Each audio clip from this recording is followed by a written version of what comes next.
Sir నమస్తే అండి. ఏం పేరు సార్ మీది? నమస్కారం. యాదగిరి యాదగిరి గారు. Sangareddy. Sangareddy proper. Okay. Sir ఏం లేదు, ఇప్పుడు మనకి తెలంగాణలో రెండో గవర్నమెంట్ కాంగ్రెస్ గవర్నమెంట్ వచ్చింది. సార్ గవర్నమెంట్ ఏర్పడి 2 సంవత్సరాలు చేంజ్ అవుతుంది. సో ఇక్కడ జగ్గారెడ్డి గారు కాంగ్రెస్ పార్టీ నుంచి ఉన్నారు. ఆయన పార్టీకి కాంగ్రెస్ పార్టీ వర్కింగ్ ప్రెసిడెంట్గా ఉన్నారు. సో ఈసారి ఇక్కడ బీఆర్ఎస్ పార్టీ గెలిచింది. ఏది చింతా ప్రభాకర్ గారు గెలిచారు ఇక్కడ. యా. సో ఏంటి సార్ అంటే ఇప్పుడు ఈ 2.5 సంవత్సరాలు, ఈ 2 ఏళ్లలో ఈ తెలంగాణ రాష్ట్రంలో మన సంగారెడ్డి నియోజకవర్గం డెవలప్ అయిందా లేదా? ఇప్పుడు కాంగ్రెస్ గవర్నమెంట్ బెటరా, బీఆర్ఎస్ గవర్నమెంట్ బెటరా, ఎట్లా అనిపిస్తుంది? టీఆర్ఎస్ గవర్నమెంట్ ఏంటంటే తెలంగాణ గురించి పోరాడిందనే కానీ వేరే సమస్యలు ఏం లేవు. సమస్యల వలయంగానే మారిపోయింది ఏది టీఆర్ఎస్ గవర్నమెంట్. ఓకే. మాకు సంగారెడ్డి నియోజకవర్గం ఎమ్మెల్యే గారు కాంగ్రెస్ బీజేపీ కౌన్సిలర్గా ఉండి చైర్మన్గా చేసి ఎమ్మెల్యేగా గెలిచి మాకు ఆయన సహాయమైనంత మట్టుకు సాధ్యమైనంత మట్టుకు సంగారెడ్డి నియోజకవర్గానికి పలు అభివృద్ధి కార్యక్రమాలు చేస్తున్నాడు. ఎవరు? సంగారెడ్డి జగ్గారెడ్డి. మరి జగ్గారెడ్డి గారు. ఓకే. జగ్గారెడ్డి గారు. చింతా ప్రభాకర్ రెడ్డి గారు ఉన్నారా అంటే ఉన్నారు. ఎప్పుడైనా మీటింగ్ ఉంటే వస్తారు, అక్కడ పార్టీ ఆఫీస్లో కలుస్తారు, వెళ్ళిపోతారు. ఓకే. సంగారెడ్డిలో జగ్గారెడ్డి అంటేనే అది వేరే రకం, ఇక చెప్పనవసరం లేదు. మేము ఓకే. ఆయనకు అనుభవం సంగారెడ్డిలోనేనా? సంగారెడ్డి నియోజకవర్గం మొత్తం? సంగారెడ్డి నియోజకవర్గం మొత్తంలో ఆయన అంటేనే ఇది. ఓకే. మరి ఎందుకు ఓడిపోయింది మరి? ఓడిపోయిందంటే ఒకసారి గవర్నమెంట్ ఫామ్ అయింది చూద్దాం అన్నట్టుగా ఇది చేసిర్రు, అంతేగాని వేరే ఏం లేదు. ఆయన వ్యక్తిగతంగా ఓడినా గెలిచినంత వ్యక్తి. ఓహో. ఓడినా గెలిచినంత వ్యక్తి. ఒక ఎమ్మెల్యే లాగానే ఉంటుంది ఆయన వ్యవహారం. ఆయన వ్యవహారం మొత్తం అంతే. ఓకే. కానీ ఆయన ఇందాక ఏదో మీరు బీజేపీ పార్టీ అన్నారు, కాంగ్రెస్ పార్టీ కదా ఆయన? బీజేపీ కౌన్సిలర్, చైర్మన్, అవును అది అవును. ఎమ్మెల్యేగా గెలిచినప్పటి నుంచి కాంగ్రెస్. ఓకే. ఆయన చిన్నప్పటి నుంచి కూడా నాకు తెలుసు. Okay. Ram Mandir okay. So Jaggareddy గారికి ఒక బ్రాండ్ ఇమేజ్ అయితే ఉంది ఇక్కడ. కంపల్సరీ ఉంది. ఓకే. మరి ఈసారి నేను పోటీ చేయను, మా మిస్సెస్ నిలబెడతా అని చెప్పేసి అన్నారు. ఏది మొన్న దసరాకి. మొన్న దసరా అప్పుడు. ఎలా చూస్తారు దాన్ని? అంటే వ్యక్తిగతంగా ఆయన మొత్తం ముందుకుంటాడు కనుక సాధ్యమైనంతకు పబ్లిక్ కూడా హెల్ప్ చేస్తారు. ఓకే. సార్ మరి ఇప్పుడు రాష్ట్రం ఏర్పడి మనకి 12 ఏళ్ళు అవుతుంది. అందులో 2 ఏళ్ళు ఇప్పుడు కాంగ్రెస్ గవర్నమెంటే ఉంది. సో మరి వాళ్ళు ఇస్తారన్న 6 గ్యారెంటీలు ఎలా ఉన్నాయి? ఎందుకంటే ఇప్పుడు జగ్గారెడ్డి గారు ఇక్కడ ఏ దానికన్నా అందరికి హెల్ప్ చేస్తారని చెప్పేసి మీరే అంటున్నారు. ఆయన ఎమ్మెల్యేగా కాకపోయినా ఎమ్మెల్యే అంత మనిషి అని అంటున్నారు.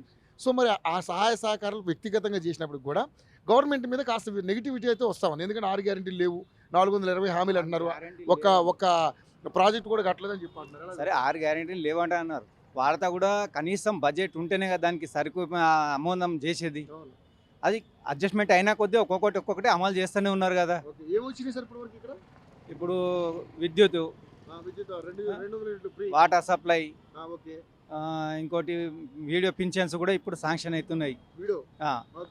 4,000 2,500 నుంచి ఇప్పుడు 4,000 రూపాయలు చేస్తామని అన్నారు. అది 2,000 వస్తుంది. ఇంకో టైం పట్టవచ్చు, 2 నెలలు పట్టవచ్చు, 3 నెలలు పట్టవచ్చు, లేదా 6 నెలలు లాస్ట్ వరకు అయితే ఇవ్వగలుగుతారు కదా. ఒకటి 6 గ్యారెంటీలు అనేది 100 రోజుల్లో ఇస్తా అని చెప్పారు. 100 రోజుల్లో ఇస్తానారా అంటే ఎవరమైనా సరే మన ఇంటి సంసారం ఎంతనో ఇది కూడా అంతే కదా, దానికి మించి లేదు కదా. కూరగాయలకి తక్కబడ్డా మార్కెట్కి వెళ్ళాలి, ఏదైనా అంతే, ఇది కూడా అంతే.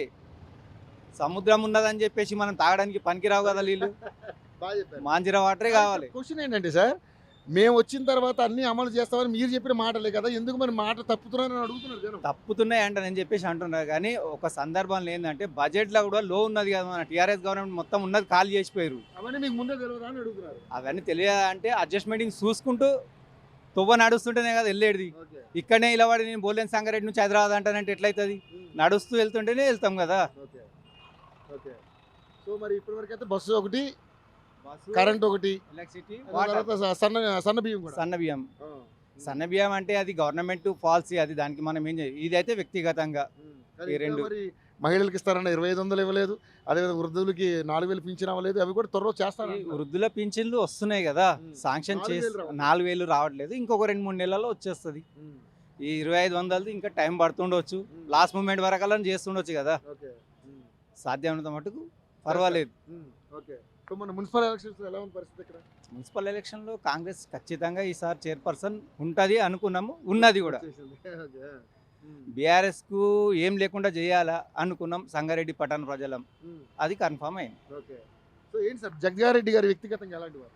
ఆయన చిన్ననాటి నుంచి పుట్టి పెరిగిన ఊరు గల్లీ మొత్తం ఆయనది కనుక ఆయన నా నియోజకవర్గంలో నేను ఉండాలా, అందరికీ తెలియాలా అనేదే ఆయన సిద్ధాంతాలు. ఆయన సిద్ధాంతం నిలబెట్టుకున్నాడు, అది కరెక్ట్. సో ఓడిపోవడానికి అనేక రకాల కారణాలు ఉండొచ్చు. ఇక అవి కారణాల గురించి మనం చెప్పలేం. ఆ. ఎందుకంటే వ్యక్తిగతంగా మీరు కలిసిర్రు, మీతో మాట్లాడుతున్నా, నిన్న మాట్లాడుతున్నా, అట్లా 10 మంది చూస్తున్నారు, ఎవరి మనసులో ఏమున్నో తెలియదు కదా. అట్లా సో మరి ఎట్లుంది సార్ అంటే ఈ 2 ఏళ్లలో చేసిన గవర్నమెంట్ పనులు ఎట్లా అనిపిస్తుంది? ఒక 40 నుంచి 60% ఓకే. ఓకే, రుణమాఫీ చేశారు. రుణమాఫీ, సో రైతు బంధు ఒకటే రావట్లేదు. రైతు బంధు కూడా ఇప్పుడు వేస్తామని అన్నారు కదా, పడుతుండొచ్చు, చూద్దాం. ఓకే, దాని గురించి ఆలోచించాలి కదా. ఓకే, మనం ఇంత మాట్లాడేటోళ్ళమే ఆలోచిస్తే వాళ్ళు అంతా చేసేది ఎట్లా ఆలోచించాలి? ఓకే. 10 ఏళ్ళు అధికారంలో ఉన్న ఆళ్ళ బెటరా, ఈ 2 ఏళ్ళలో అధికారం వీళ్ళు బెటరా? కాంగ్రెస్ గవర్నమెంట్ మంచిది, కాకపోతే ఏంటంటే కొద్దిగా దాంట్లోనే కొంచెం వ్యక్తిగతంగా ఉంటారు, ఓకే. నాకు కావాలనే వాళ్ళు. అలాంటి వ్యక్తిత్వం మా సంగారెడ్డిలో జగ్గారెడ్డి గారికి లేదు. ఓకే, ఓహో, ఓ, ఇది డిఫరెంట్. డిఫరెన్స్. ఓకే, సో మరి ఈసారి గెలుస్తారు? ఈసారి పక్కా ఆయన నిలబడితే గెలుస్తాడు. కానీ ఆయన నిలబడి అంటున్నాడు కదా, మిస్సెస్ అన్నారు. వాళ్ళ మిస్సెస్ అయినా అని ఇప్పుడు 2 కదా, రెండు. భార్యాభర్తలు అన్నప్పుడు ఇంటి సంసారమే కదా. ఓకే, సంసారం ఎట్లా నెట్టుకొస్తాడో మా సంగారెడ్డి నియోజకవర్గం మొత్తం కూడా అట్లా నెట్టుకొస్తాడు అతను, ఒక కుటుంబ పెద్దలాగా ఉంటుంది వ్యవహారం. పక్కా. Okay, okay. ఏమేమి సమస్యలు ఉన్నాయి సార్ ఇక్కడ? సంగారెడ్డిలో మెయిన్ ఇంపార్టెంట్ ఒక ట్రాఫిక్ సమస్య ఒకటి ఎక్కువ ఉంది. ఎక్కువ ఉంది బాగా. అవును, ఇది వరకులా లేదు, చాలా లేదు. డెవలప్ అయిపోయింది. చాలా డెవలప్ అయింది కనుక ఆయన ముందుకు వచ్చినప్పటి నుంచి చాలా డెవలప్ వచ్చేసింది. అవునా? ఓకే. ఇదంతా ఆయన హయాంలో జరిగిన డెవలప్మెంట్. ఆయన హయాంలోనే, అంతకుముందు ఏమీ లేదు, ఏమీ లేదు. మామూలుగా ఉన్నది అంటే ఉన్నదా కొన్ని నియోజకవర్గ పేరు అంతే. అంతే. ఇప్పుడు పెద్ద టౌన్ అయిపోయింది. సదాశివరెడ్డి చేసిన వేరే ఇంకా 2 పేర్లు ఎందుకు చెప్పాలా, ఆ. 2 చేసినప్పుడు వాళ్ళే చూసుకున్నారు. కానీ ఈ జగ్గారెడ్డి గారు ఆయన స్వార్థం చూసుకోకుండా ముందుకు నడుస్తున్నాడు. ఓకే, ఓకే, 10 రూపాయలు ఎక్కడి నుంచి వచ్చినా తర్వాత విషయం, 10 మందికి మనం హెల్ప్ చేయాలనే ఉద్దేశం ఉన్నది ఆయన దగ్గర, ఓకే, ఇది మాత్రం guarantee. Okay. So next ZPTC MPTC కూడా. జెడ్పీటీసీ ఎంపీటీసీ కూడా మ్యాక్సిమం జిల్లా పరిషత్ కాంగ్రెస్ ఖాయం. Thank you sir, thank you so much.